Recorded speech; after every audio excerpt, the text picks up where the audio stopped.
Hello YouTube, Joseph John.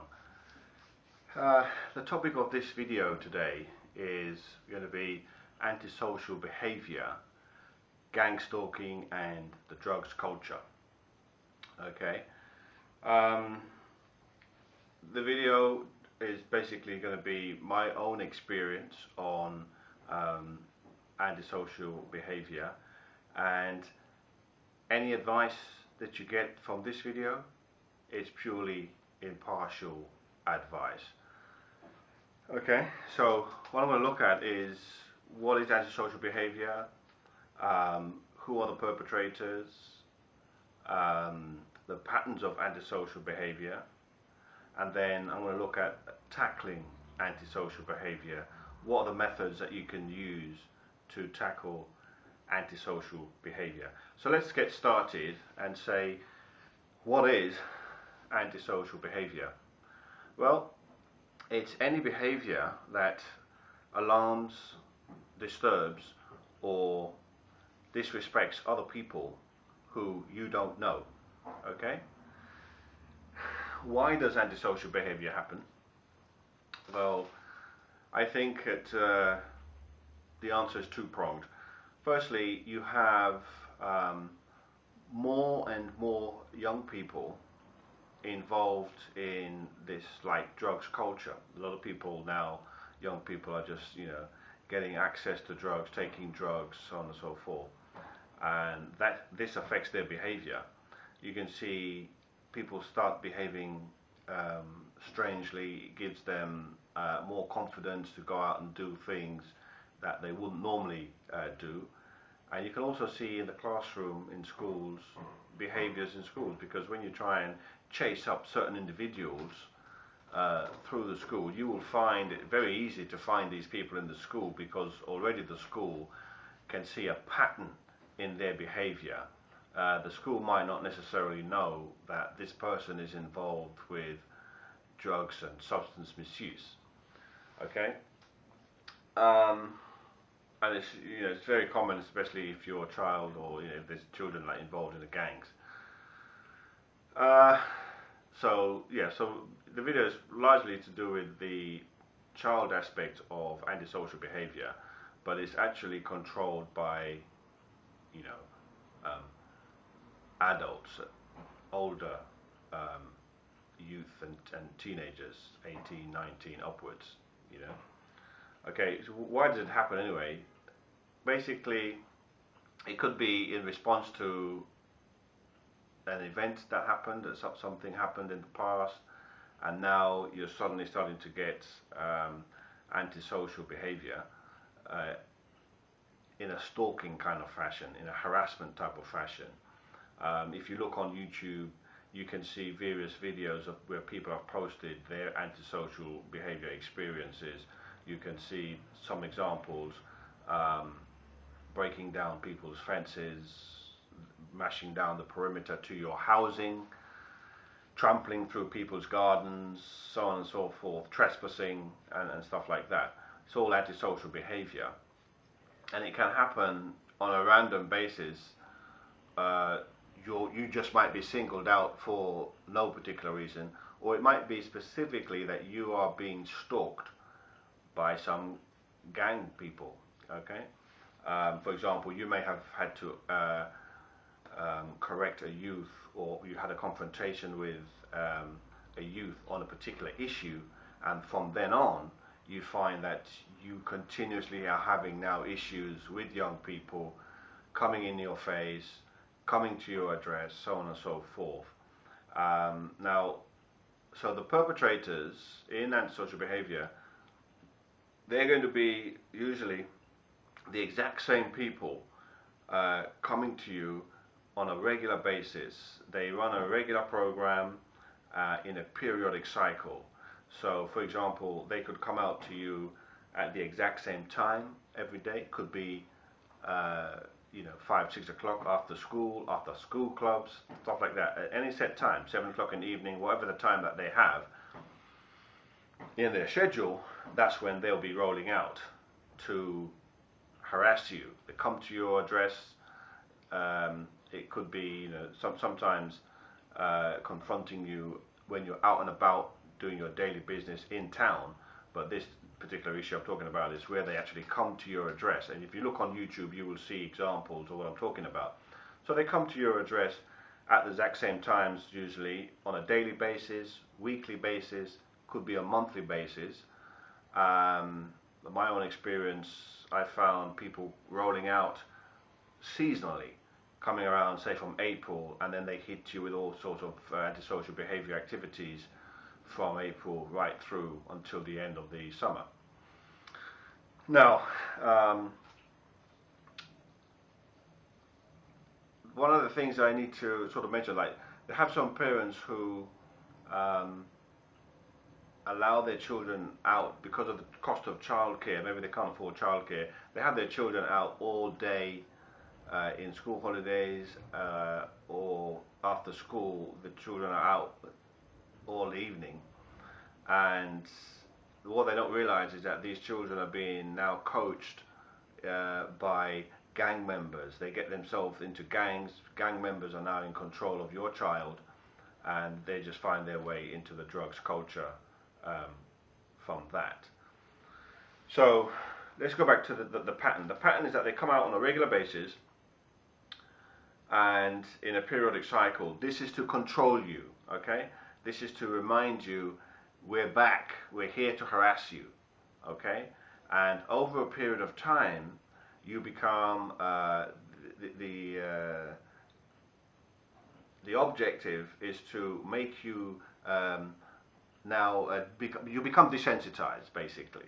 You become desensitized, and they can now escalate their game, okay? Escalate the situation where they may cross the barrier and commit some sort of serious crime. It can go into a situation where it starts off on a low-level crime and goes into a serious crime, and that's when you can engage the police.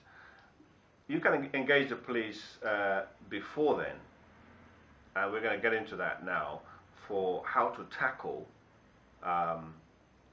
antisocial behavior.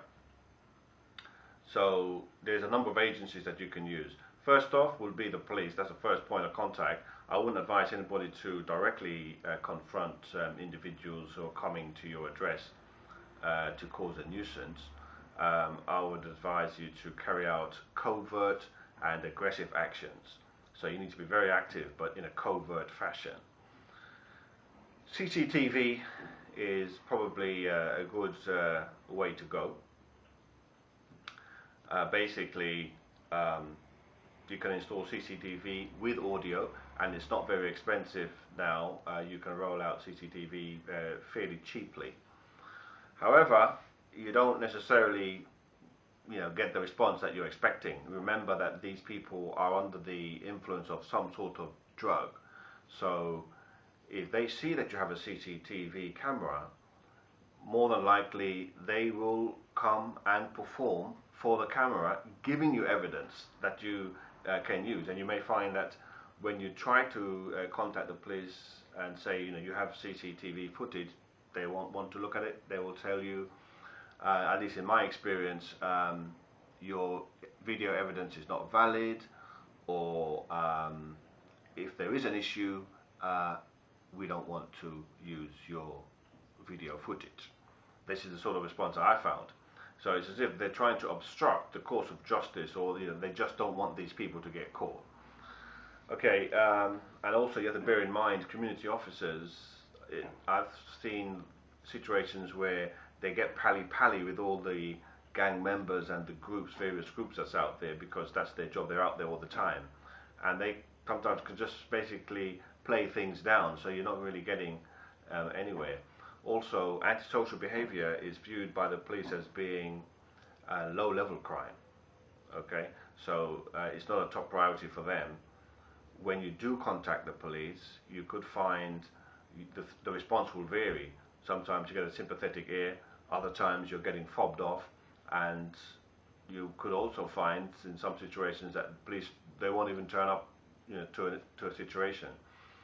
Now, there is the Antisocial Behaviour Act of 2014 has been revised, giving the police new powers of operation new dispersal powers and so on, which they don't seem to want to use, in my opinion. And I'm not sure why these new powers are required, because as far as I can tell, the police have always had powers. They can tackle people in terms of stalking. They can say, well, if you're coming to an address on a regular basis, we've been spoken to on a number of occasions, they can say, well, you're stalking this address. They can take action there. They can take action for harassment. They can take action for loitering, criminal damage. I haven't seen any of these things being done, but this is what should be happening. Obviously, if there's a child involved, like football, for example, playing football in front of your place, people will come and say, we want to play football here. Lo and behold, there's a goalpost in front of your house, so guess where the ball's going to be going. In that situation where you're getting nuisance and damages from football, the police would argue that the children are below the age of criminality. They're under 17 and so on and so they can't do anything, and because of that they can't give you the child's name, the child's address, any of those details. So you're basically left in a situation where you're taking a lot of damage to your property and there's nothing you can do. And what ought to happen, I think, is the police ought to obtain the name and address for that child, go to the parents, discuss the situation with the parents, and if there's no change in the situation, then they need to just take those details from about the child, hand them over to the social services and let them deal with it. That doesn't happen. You have to become the stalker yourself. Find out the child's name, catch them in uniform, go to the child's school, talk to the headmaster, talk to the police officer on site. Most schools now, I think, have a police officer on site. You can talk to that officer, see if you can get the situation resolved that way.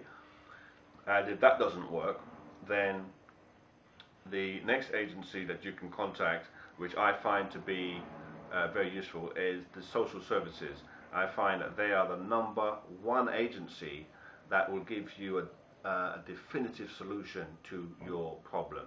They're very rigorous and they have much more power than the police. They can actually go to the child's home, interview the child, interview the parents, interview any members in the home. They can address issues of child abuse, alcohol abuse, sexual abuse, physical abuse.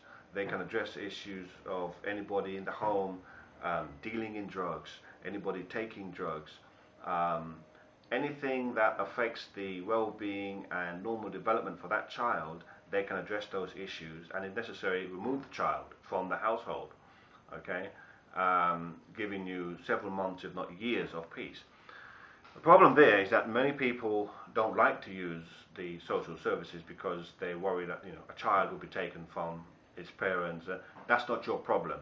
If you want your problem to go away, then you need to make a phone call, get the social services involved, and after that, it's not your problem. If that child's been coming to your address 3, 4, 5 times, you've spoken to them, and you don't see any change, then you need to roll out the social services, because you won't see any improvement unless you do that. You will definitely see a change in behavior, and that child will not be coming to your address to cause a problem after that. So those are 2 agencies, the police and the social services. A 3rd agency is if you are having problems with noise issues, noise pollution, so things like people playing loud music at night, lots of banging, so on and so forth. You can contact the environmental health department for your local council, and they should be able to help you. They may fob you off to somewhere else, such as your housing officer or your landlord, and that's another avenue that you should be taking on your own. But yeah, housing officers, they usually have an antisocial behaviour officer who can address issues for you.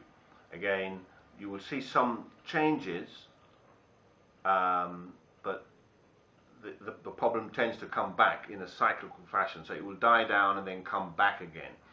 However, there should be something written in your contract that says something about being a nuisance to neighbours and allowing your children to be a nuisance to neighbours. And if people do that, then they can be found to be in breach of contract. You know, I've tried that and I didn't see anybody getting evicted, but it's something that's worth, you know, pushing through the housing officer if you're having continued episodes of antisocial behaviour. So I think that's more or less everything I want to cover very quickly. Feedback the video, let me know what you think. Until next time, subscribe.